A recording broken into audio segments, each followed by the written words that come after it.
Yooyyaa ashama akka fuulee kabajamtoota jaalatamtoota qalima Oromoodha kan sadarkaa idil addunyaatti argamtan ni kennu waan kun hedduu jirtanitti sin argamu sin jennu.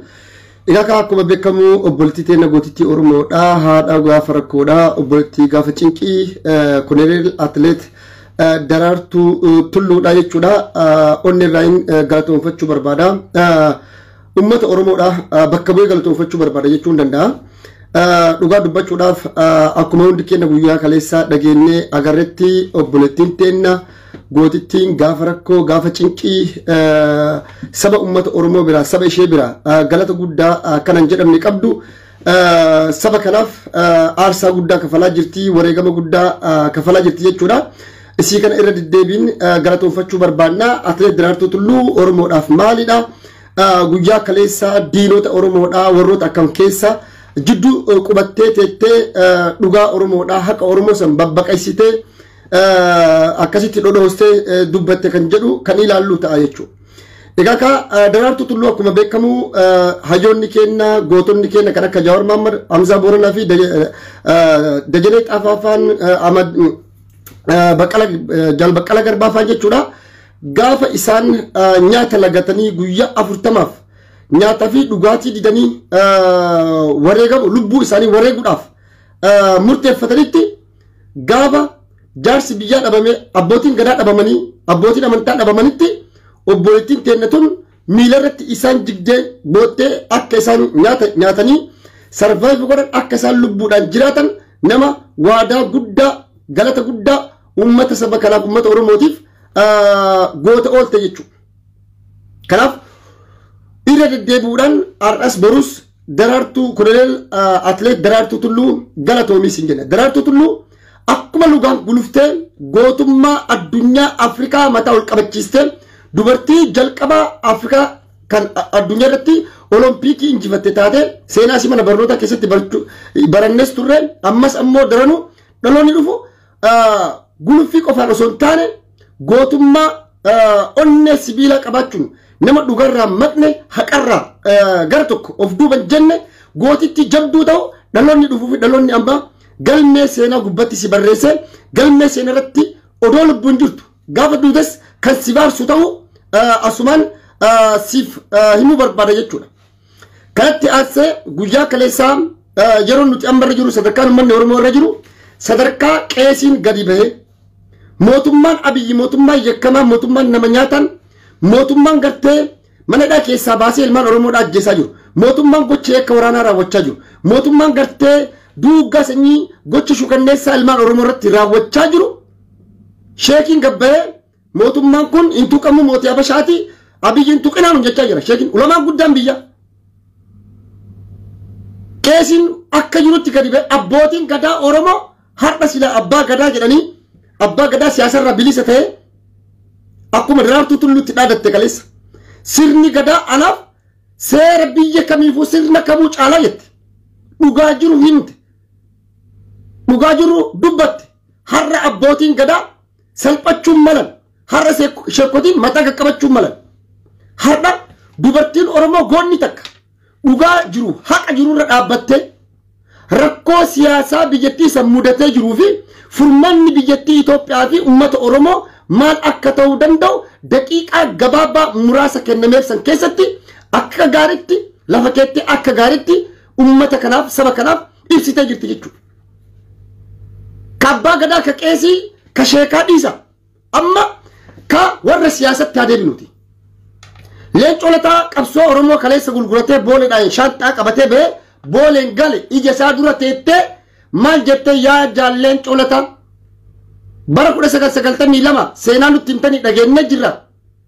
Gaafas akkasiin biyyaatti baatanillee hin beeyna odoo garuu biyyaa ba'uu baattanii biyya keessa turtanii silaa har'a Oromoo fayyadamtu ta'e jette. Qabsoo Oromoo gurguratanii booleedhaan ba'anii warra booleen galatti har'allee yeroo isaan taa'anii soba kijiba dubbatan obsuu dadhabdee obboleettiin teenya sun Daraartuu Tulluu dhugaa jiru dhodhoostee babbaqeessitee lafa keette jechuudha. Kanaaf Daraartuu Tulluu Koloneel Daraartuu Tulluu galata guddaa uummata Oromoo biraa qabda. Onnee saba uummata Oromoo keessatti siidaa yoomuu hin sochoone ijaarrattee jirti. Onnee saba uummata Oromoo sabboontota keessatti ijaarrattee jirta jechuudha. Walgahii san gubbaa beeka Amin Jundi fajira. Kan akka Ahmad Gishee fajira. Kan akka Araarso Biqilaa fajira. Kan akka Galaasaa Dilboo fajira. Namni har'a mooraa qabsoo Oromoo warroota mooraa qabsoo Oromoo keessa turan. Qabsoo Oromoodhaa gananii qabsoo Oromoo fi bilisummaa Oromoo fi hayyoota Oromootti biina ta'anii warra har'a nafxanyaa wajjin nurratti dalagaa jiru, nurratti hojjechaa jiru. Nafxanyaadhaa fi mootummaa biltsiginnaa kanaaf humna ta'ee Oromoo afaan kutaa adda qoqqoodee facaasee Oromoon akka of hin dandeenye, akka hin dhaabanne, akka hin ijaaramne qabsoon mooraa Oromoo bilisummaa Oromoodhaa akka laaffattu warra nurratti hojjetan. Jidduu teettee bara Ahmad Gishee fa'a milaala. Ahmad Gishee fa'a jechuun warra kaleessa Jawaar wajjin nyaatee dhugee bara. Leencoo Lataa fa'a laala. Galaasaa Dilboo fa'a laala. Hundi isii kijibdoonni achi ta'an jechuudha. Isiin amma paarlaamaa diinaa keessa teette, mooraa diinaa keessa teette haqa dubbatti. Dhugaa dubbatti. Dhugaa jiru maali? Dhugaa dubbatti. Isiin haqa dubbatti. Warri kaleessa jijjiirama kana fide qabsoo kana asiin ga'e eessa jiraa jettee gaafii bu'uuraa gaafii beesii gaafatte gaafiin kun gaafii uummata Oromootii fi uummata Itoophiyaati. Warri kaleessa jijjiirama kana fide qaallitti akka jiru qiliixoo akka jiru dubbatti. Kun biyya akka ari'atame kun akka ajjeefame akka Hacaaluu fa'a dhugaa dubbatti. Achi keessas Lammaa Magarsaa fa'aatiin Lammaa Magarsaa fa'a jiraachuu mala. Warri jijjiirama kana fide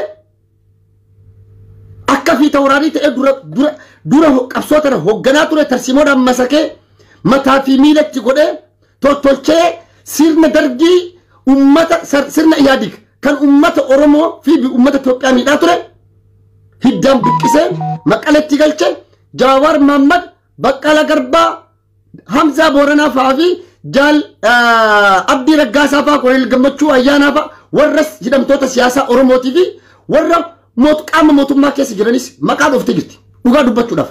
Kunni ajjeefame akka artistii Hacaaluu fa'aa jechuudha. Laala Oromoo dhageeffadhu Oromoo. Yaa Fayyisaa Leellisaa hin beektanii mucaa Fayyisaa Leellisaa jedhan. Zamana Fayyisaa Leellisaa birrii itti argee jabanate.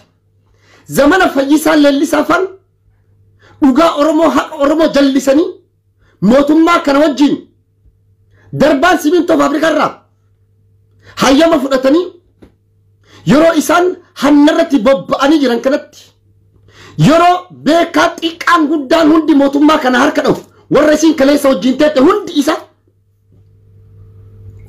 Oromiyaa hodhaa jirutti yeroo Oromiyaa irratti daldalaa jiranitti yeroo mallaqa Oromiyaadhaa elmanii dantaa Oromoo jedhanii dantaa lubbuu isaaniitiif jiraatanitti harallee badii tokko hin ta'inne jakka tokko hojjenne Daraartuu Tulluu dhugaa jiru dubbatte haqa jiru dubbatte. Jijjiiramichi dhufe odoo nuti xiqqollee gammannee hin quufin jijjiiramichi nu jalaa buutame. Dhugaa haqa kun haqa uummanni Oromoo beeku abbootiin gadaa kijibdoonni irra mootummaa jala deeman beekan. Har'a sheekotiin kijibdoonni mootummaa kana jala deemanii mootummaa kanaaf sagalee ta'an beekan qeesiin Phaaphaasiin hundi isii jechuudha. Yeroo har'a mootummaa yakkamaa rabbi birattis seera birattis nama birattis mootummaa yakkamaa ta'ee badii fi gocha yakka waraanaatii fi yakka mirga dhala namarratti raawwachaa jiru kanaaf ummanni biyyattii guutuu sagalee ta'aa jiru kanatti har'a Koloneel Atileet Daraartuu Tulluu gadi baatee akkuma Lukasiitiin guluftee maqaa Afrikaa yaamsistetti har'as ummata Oromoo mataa ollu qabachiiste maqaa nutti goote. Oromoon lakka ammas ni jira. Namni Oromoof dubbatu ni jira. Yeroo namni xiqqaa guddaan beekan abbootiin gadaa sheekii qeesi hundi har'a mootummaa kanaa sagalee ta'ee jirutti har'a garuu gadi baatee riyaalitii jiru dhugaa jiru dubbatte. Dhugaadha. Gaafiin kenna qabsoon kun butamee jira. Addunyaa guutuu beeka. Warri jijjiirama kana fide qiliixoo jira kun ajjabamee jira kun biyyaa ari'atamee jira kun hidhaaqisa. Warri ammoo jijjiirama kana keessatti aarsaa tokkoon kafaliin kijibdoonni hundaadha walitti qabamanii maqaa Oromootiin daldalaa biizinasa irratti bobba'anii Oromoo hodhaa Oromiyaa nyaachaa Oromiyaa zarfaa jiran. Wal ijaaranii gareedhaan jechuudha. Har'a garuu isiin gadi baatee dubbatte. Haqni dubbatte maali? Ammallee marii biyyoolessaa yoo ka godhamu taate marii yoo gaggeeffamu taate marii jechuun araara jechuun ammoo waan hunda dursa jechuudha. Kanaafuu marii kun gadi bu'ee hundi isaa irratti hirmaatee yoo Oromoon nagaya argate Itoophiyaallee nagaya argatti Itoophiyaallee jiraachuu dandeetti. Kana Koloneel Gammachuu Ayyaanallee sirrii dubbate. Yoo Oromoon boo'e gaanfi Afrikaan boo'aa jedhe dhugaa gaanfi Afrikaa irra boo'aa jira. Yoo Oromiyaan nagaya dhabe biyyi Itoophiyaan nagaya argattu. Kana beekaan hayyuun xiqqaan guddaan hunduu ni beekaa jechuudha. Kanaaf ammoo Koloneel Atleet Daraartuu Tulluu gantoota jidduu teettee mooraa gantoota mooraa diina ummata Oromoo irratti qabsaa'ee ummata Oromoo gabroomsuuf hojjetu jidduu teettee dhugaa san gaafa siin dubbattu maaltu itti dhagama Amaggi Shafaa Leeccoo Latafaa maaltu itti dhagama Galasa Dilboofaa maaltu itti dhagama warroota qabsoo mooraa bilisummaa Oromoo gananii har'a diina wajjin dalagan maaltu itti dhagama. Kanaaf ammallee irra deebi'uudhaan obboleettii teenna Koloneel Atleet Daraartuu Tulluu galatoomii yeroo namni Oromoodhaaf dubbatu dhabametti xiqqoollee namni Oromoodhaaf raamata qabu dhabame kanatti dhugaa ummata Oromootii fi dhugaa qabsoo Oromoodhaa eessarraa kaatee qabsoon Oromoo eessatti akka gufatte warri qabsoo jijjiirama san fide har'a eessa akka jiruu fi furmaanni waaraan ammallee biyya san keessatti dhufuudhaaf marii fi waliigaluu fi mataa walii qabachuu qofti akka furmaata ta'e lafa keettee jirtaan galatoomii siin jechuu barbaanna irra deddeebina jechuudha. Yaa Oromoo har'a Daraartuu Tulluu dhugaadhaa qabeenya qabdi qabeenya gahaa qabdi qabeenyi isin raafee Oromoo irraa fayyadamaa jira. Daraartuu Tulluu Arsii keessaa Baale keessaa lafa investimentii gurguddaa qabdi dantaa maallaqaan qabdu garuu warri har'a zamana badhaadhinnaa zamana Taayyee Danda'a maallaqa arge akka Fayyisaa Leellisaa fa'aa warri miilaan yaadu jechuudha miila qofaan Daraartuun amma miilaanillee gootummaa seenaa addunyaarra hin jirre galmeessite. Seenaa isii namni tokko riikardii isii cabsuu hin danda'u. Yeroo jalqabaatiif Afrikaa guluftee Olompikii injifatte. San seenaa Taayyee wanni Fayyisaa Leellisaa miti abbaa fedhe osoo dhufe seenaa isii riikardii isii san namni tokko cabsuu hin danda'u. Dhalootarraa dhalootatti Awurooppaa keessatti mana barnoota Awurooppaa keessatti baratan gurraatti yeroo jalqabaatiif Olompikii injifattee Atleet Daraartuu Tulluu hin baratan. Adiin Awurooppaa jiruun barata ka Afrikaa jiru gurraachi biyya kamuu keessatti baratan jechuudha.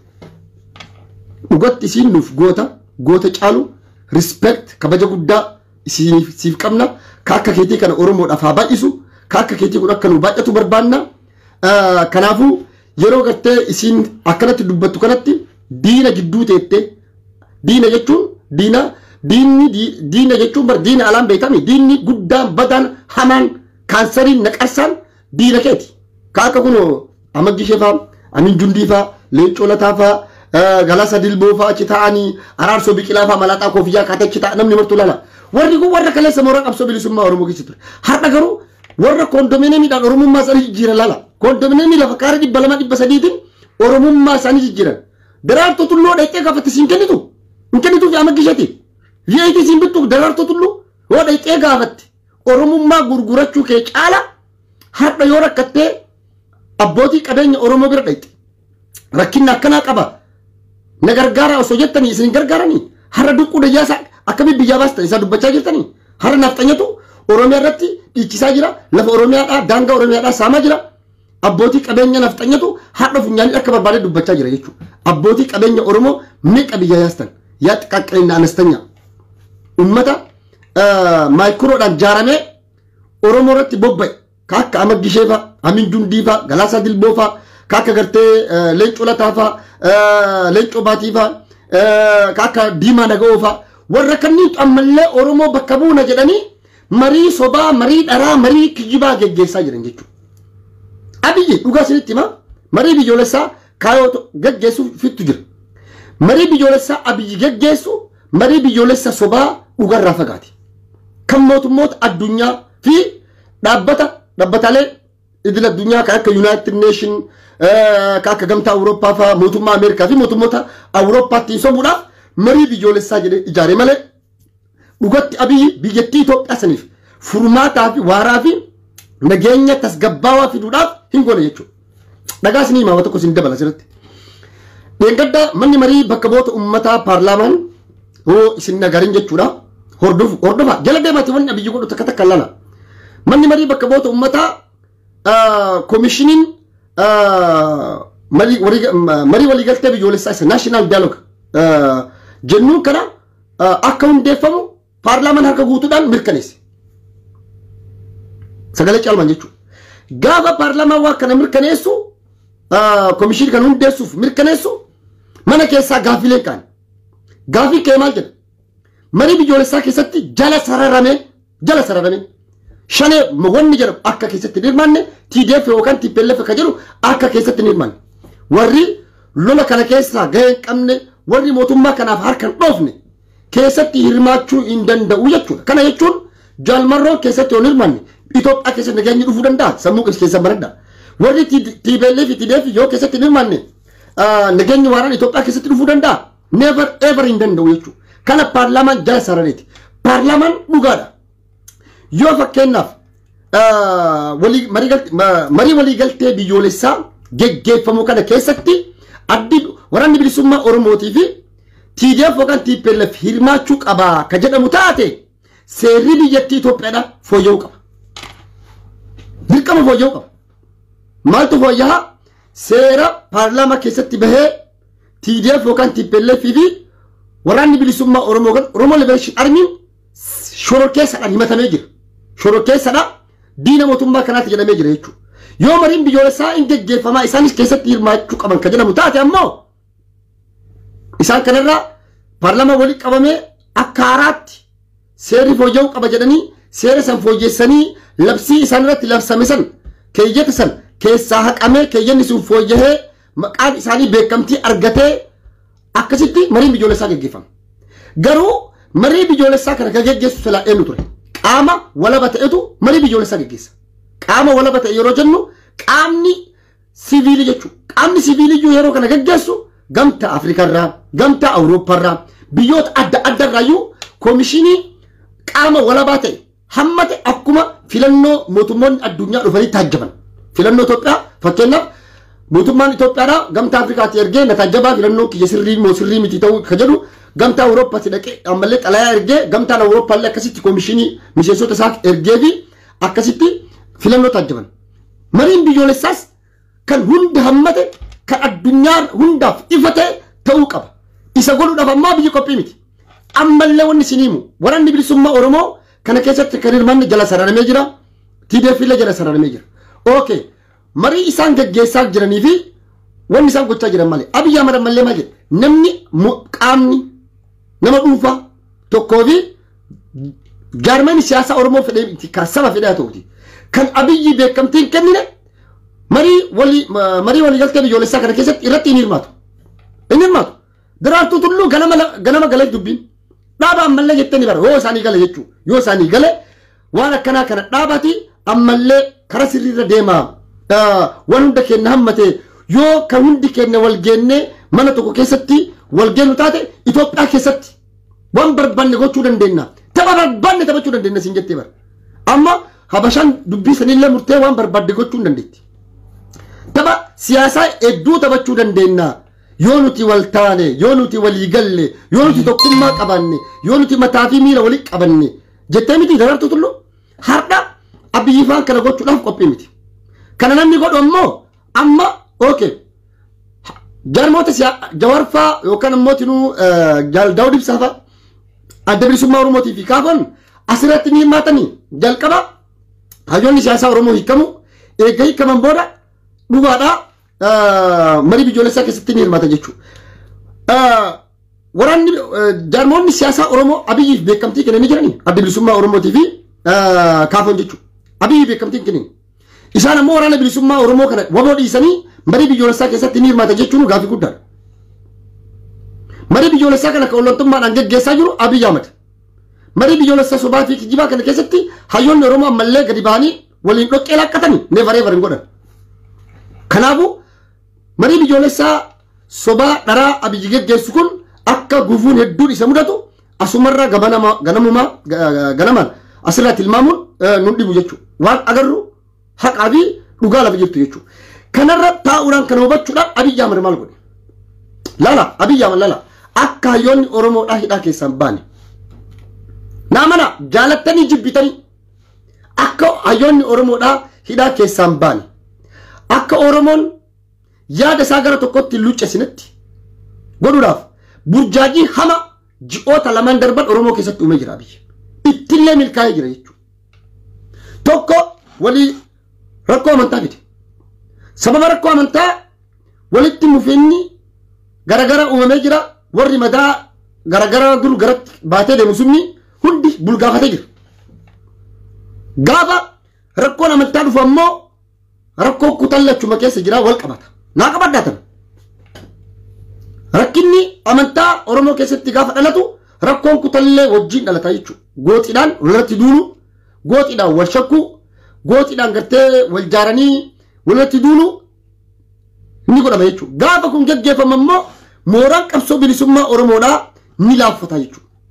Laaffachuu qofa osoo hin ta'in yaada keenya gara tokkotti luuccessuun yookaan ammoo tinuu waliigallee qabsoo teennatan qabsoo jirtu firii lafa jirtu tana tottolfannee kabajatti godhannee onnee itti horannee akka nuti qabsoofnee sirna kana hiddaan hin buqqisneef akka nuti yaada hirruuf akka qabsoon teenna mataa fi miila walitti qabanneef bajanni guddaan Daani'el Kibret fa'aan ramadamee tooftaa fi tarsiimoo isaan kitaaba Oromoo irratti barreessaa turan Biraanuu Naggaa sirbeetu tonya sirbeetu Oromoo nama wara Oromoon Itoophiyaatti nama nu jedhani filoota kaartaa warra barreessan kan akka Andaggaachuu Tsigeefaa ummata Oromoo irratti riisarchii waggaa 30 godhan har'a Abiyyi wajjin seenaa sana hiikaa jiran jechuudha. Manaama isaanii san waan barreeffatan waan hojjetan Oromoo akkamitti cabsina Oromoo akkamitti adda qooduu fi adda hiiruu dandeenya Oromoo akkamitti akka sarvaayiv goone humna dhabsiisuu dandeenya kan jedhuratti har'a Abiyyi wajjin walii galanii duula cimaa kanan jedhamne ummata Oromoo irratti bananii jiranii jechuudha. Kana uummanni Oromoodhaa sirriitti hubachuu qaba. Oromoo akka taphatti ilaalina. Qabsoon teenya eessarraa kaatee eessa geettee eessarraa kaatee eessatti akkasiin deebite akka laajoo fi akka taphatti akka laalle isin jechuu barbaada jechuudha. Kanatti haasee wannan jechuu barbaada tokko maalidhaa? Abiyyi Ahmad ammallee akka hayyoonni Oromoodhaa hidhaadhaan baane akka hayyoonni Oromoodhaa hayyoota Oromoo atteenshinii arganne PP keessatti wal dhabdee uume jechuudha. Amma jarmoota siyaasaa Oromoo diiguudha jalqaba kaayuun isaanii. Adda bilisummaa Oromoo keessa akka barbaadan fudhatan woboo keessallee tokko lama galan kaan keessaallee godhan. Uummanni ammoo warra bitame kana sabni Oromoodhaa fudhachuu dideef Abiyyi fa'aaf. Isaaniif bitamuu didee isaan dhaga'uu didee jira. Murtiin culataa afaan caqasu uummanni viiwara qabanii Ahmad Sheefanii warra aktiivistoota keessaallee bitate warra abbootii amantaa keessaa abbootii gadaa bajumlaa no yegazzau. Jumla Chirichaaroo osoo ta'an jumlaa bitate. Har'a namni inni bituu dadhabe hayyoota Oromoo warra dhugaa fi haqa Oromoo irratti falmaa jiran wareegama guddaa kaffalanii murannoo kutannoo fi ejjennoo qaban kan cichanii si falmaa jiran kan akka Jaal Daawud Ibsaa fa'aa kan akka Gammachuu Ayyaanaa Jawaar Maammadii fi Baqqalaa Garbaa fa'aa jechuudha. Har'a gootonni keenya kunniin warra nuuf jedhanii wareegama guddaa kaffalanii falmaa jiran jechuudha. Har'a wanni asirratti si dabalu tokko jiraate maalidhaa? Abiyyi wanni inni amma dheengadda guruppii taa'ee danda'aa fi Shimallis fa'aan akka walirratti duulan barbaadeef Oromoodhaaf yaadde osoo hin taane Shimallis fa'aa fi taa'ee danda'aa fa'aaf yaadannoo osoo hin taane Oromoo mayyatabaala hullu waan nyaachisuudha. Akka saree takka baramma bakka adda addaatti saree shayyoo fiddee bakka tokkotti hidhe saree waliin beeyni ishee maal olgooti waan nyaatti bara. Oromoo akkas gochuudhaan qofa bituun danda'ama ka jedhu filoota kaartaa isaaniirra lafa kaatanii jiran jechuudha. Kanaaf Oromoo jirullee ka isaanillee kenna ka jedhanillee akka inni waliin galle. Har'a odoo PP Oromiyaa keessa waliigalteen jiraate akkuma kaleessaa humni jijjiiramaa ba'a. Humni tiim lammaffaa. Kana beekaa Abiyyi maal godhaa? Afaan godhaa jechuudha. Kaani balbala banaa zarafi jedhan in zarafa achi kiyyootti kaate jechuudha. Kiyyootti kaatee gaafa barbaadoo kunoo ragaa biyyi kennaafi bar kana godhaa jiranii isaan kana godhaa jiranii kanaafuu isaan kana rukutuu qabnaa itti kaatti duula kuna sitti duula jechuudha. Amma guruppiin maal jiru tokkoon kun wal alaaqa daaraa wal godha jechuudha. Oromoo kana si amantaa wal nyaachisan kuna si kutaa wal nyaata kuna chi wal nyaata mee yoomuma namni tasgabbii hin qabne namni waliigaltee hin qabne tokko sabni waliigaltee hin qabne sabni tasgabbii hin qabne tokko qabsoon isaa akkamitti galma jetti akkamitti waliigalee walii qabsaa'uu danda'a akkamitti obboleessi kiyya amantaa kiristaana qabuun amantaa pirootestaantii qabuun amantaa waaqeffataa qabuun walii galee qabsoo kana galmaan ga'uu danda'a. Akkamitti obboleessi kiyya Wallaggaa wajjin, Kaarsii wajjin, ka Shawaa wajjin, ka Wallaggaa wajjin, ka Harargee wajjin, ka Walloo wajjin, ka Booranaa fi Gujii wajjin akkamitti Oromoon Ilubbaa Boriif Jimmaa ana wajjin walii galee tokkoomnee Oromummaa irratti walii galee akkamitti qabsoo teenya galmaan geenna ka jedhu waan kana mara Oromoon dhaloonni qubee kun caccabsee daaraa godhee balleesse har'a ammoo Abiyyi faana achitti nu deebisaa jiran jechuudha. Kanaaf uummanni keenya dammaqinaan hubachuudhaan rakkoolee fedhe yoo mootummaan kun ajandaa fedhe kan nutti kennu taate ajandaa xixiqqoo akkanaa keessaa bahuudhaan dhugaa dubbachuudhaaf of hin ilaalinaa ganda keessanii lakutaa keessanii ilaalinaa goototuma har'a hidhaa jiran kana ilaalaa yoo maal goone jarri kun hidhaa bahuu danda'an har'a rakkoo xixiqqoo mariidhaan furuu dandeenyuuf jennee ajandaa guddaa saba kanaaf ta'u akkamitti uumuu qabna. Gochoota akkanaa kanarraa fi jechoota akkanaa kanarraa of eeggachaa deemuun baay'ee barbaachisaadha. Of eeggachaa deemuun baay'ee barbaachisaadha. Kanaaf uummanni keenya ilmaan Oromoodhaa ammas qabsoon keenya akka galma ga'uuf falli jiru takkaa fi takkaa isinis qabsoo qofa. Qabsoon ka galma ga'uu dandeettu ammoo gaafa hundi keenya kutaa kamirraayyuu amantaa kamirraayyuu bilisa taanee akkuma gootonni keenya shinnigaa irratti wareegaman dhagaa bu'uuraa amantaa lafa nu kaanitti. Nuti ka biyyaa baaneef islaamummaa fi miti, nuti ka biyyaa baaneef kiristaanummaa fi miti, nuti ka biyyaa baaneef oromummaadhaan miidhamne oromummaan ajjeefamnee reebamnee saamamnee biyyaa baane ka jedhu irratti biyyaa baane kanaafuu nuti goonu fixxan bakka tokko nu fixxaa nu dhiisa jedhanii akkasitti bakka tokkotti dhuman jechuudha.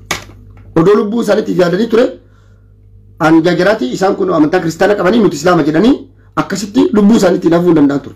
Garuu isaan rakkoon amantaa akka uummata rakkoon amantaa akka nu jidduu hin jirreefi uummanni Oromoo akka rakkina amantaa hin qabne sirriitti waan beekanii hubataniif kana sirriitti irraa dhagaa bu'uuraa gootummaadhaan dhagaa bu'uuraa lafa nu kaa'anii isa haada san qabachuudhaan haada Oromummaa qabachuudhaan abbaan feete karaa feete kottu bakka feete irraa kottu hundi Oromoo kutaa qabu walqixa miidhamaa jira walqixa ajjeefamaa jira walqixa dararamaa jira walqixa aarsallee wareegamallee kaffalaa jira qabsoo kana keessattis hirmaannaa gochaa jira waraana bilisummaa Oromoo keessattis haa ta'uuti qabsoota darban keessattis haa ta'uuti bakka kamittuu namni kamuu ashaaraa qabsoo tana keessaa hin qabne jiru daasbooraan Oromoo kan biyya alaa jiru kan biyya keessaa jiru obboleeyyan keenya kan biyya arabaa jiran hundi keenya jechuudha rakkoolee wajjin qoddachaa injifannoolee wajjin qoddachaa gadadoolee wajjin qoddachaa waa hundaa'uu har'as geenne ammas akkas taanee san hubannoo san fudhannee san qabannee deemuu qabnaa kana siin jechuu barbaada gabaabumatti waa'ee Daraartuu Tulluu irraa dubbachuu dhufa jedhee gara ajandaa biratti ce'ee noof kolchaa dhiifama naa godha. Wantaan gammaa dubbadhe keessa akkasiin barnoota fudhattan abdii guddaan qaba galatoomaa naaf jiraadha siin jechuu barbaada. Yaalmaan Oromoo yaalmaan ayyaa isin xindeeressu.